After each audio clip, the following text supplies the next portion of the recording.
I am utilizing the Bit Integrations plugin to establish a connection between these two platforms. Let's go to Bit Integration Dashboard. Now click Create Integration. Now search and select Trigger, which is Kadence Blocks Form. Select a form. Click Next. Now here search and select Capsule CRM. Here, give them a meaningful integration name as you want. To get API URL, go to Capsule CRM Dashboard.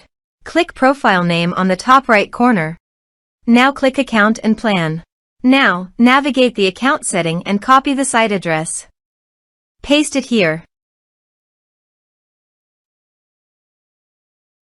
To get API key, click on Capsule CRM API token. Click on Generate First API key. Give the meaningful key name as you want.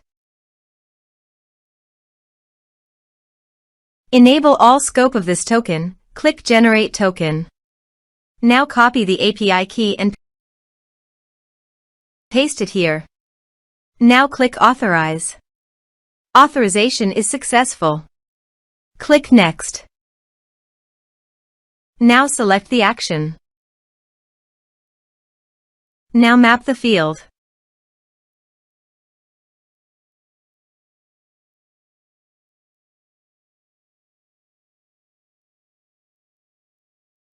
Here are several advanced features available for you to utilize according to your specific requirements. Click Next. Now save the integration. Let's submit a form.